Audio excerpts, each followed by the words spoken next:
சமயம் தமிழ் நேயர்களுக்கு வணக்கம். இன்றைக்கி நம்ம தொண்டை வலிக்கான உடனடி நிவாரணத்தை தேட போகிறோம். அதுக்கு முதல்ல நமக்கு ஒரு பல் பூண்டு தேவைப்படுது. பூண்டை முதல்ல நல்லா பீல் பண்ணிக்கலாம். இதுக்கு நீங்கள் நைஃப் யூஸ் பண்ணலாம், இல்லை விரல்களால் கூட பீல் பண்ணலாம். பூண்டு ஒரு மருந்துன்னு நம்ம எல்லாத்துக்குமே தெரியும். ஆனால் இதை சாப்பிட்ற விதத்தில் சாப்பிட்டா மட்டும்தான் இதோட நற்பலன்கள் நம்மளுக்கு கிடைக்கும். ரொம்ப அதிகமாக பூண்டை நம்மளோட டயட்டில் சேர்த்திக்கிறதும் நல்லதில்லை அப்படின்னு யோகிக் வழிமுறையில் சொல்லியிருக்கிறாங்க. பூண்டை நம்ம சாப்பிட்ற விதத்தில் அதுவும் தேவையான அளவு எடுத்துக்கிட்டோம் அப்படின்னா இது நம்மளோட டைஜஷன் பிரச்சனையை நீக்கும்,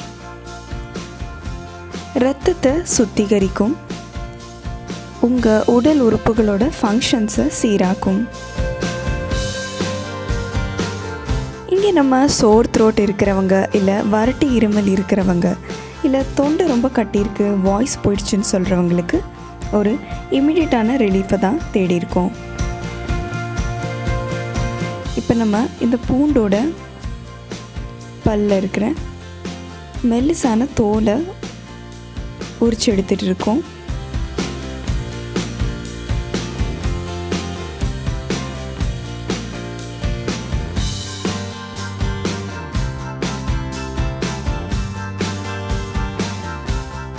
இப்போ நம்ம இதை சின்ன சின்ன பிளாக்ஸாக கட் பண்ணிக்கலாம்.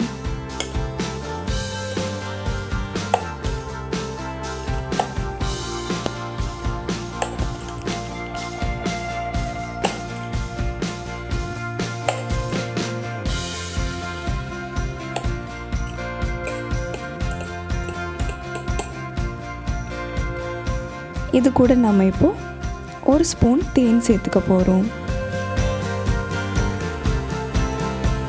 தேன் நம்ம தொண்டைக்கு ஒரு இதமான உணர்வு கொடுக்குது.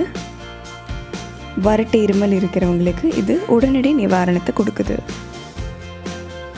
இந்த 2 இன்க்ரீடியண்ட்டையும் தரோவாக மிக்ஸ் பண்ணி நம்ம இதை 10 நாளைக்கு ஒரு தடவையோ இல்லை வாரத்துக்கு ஒரு தடவையோ மட்டும்தான் சாப்பிடணும்.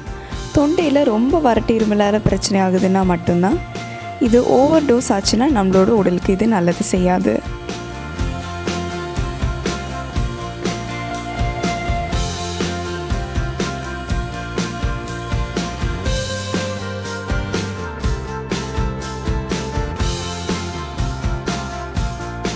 வறட்டு இருமலால் அவதிப்பட்டு வர யாராவது உங்களுக்கு தெரிஞ்சிருந்ததுன்னா அவங்களுக்கு இந்த வீடியோவை கண்டிப்பாக ஷேர் பண்ணுங்கள். இந்த வீடியோ உங்களுக்கு பிடிச்சிருந்ததுன்னா இதை லைக் பண்ணுங்கள். சமயம் தமிழ் சப்ஸ்கிரைப் பண்ணாதவங்க மறக்காமல் சப்ஸ்கிரைப் பண்ணுங்கள்.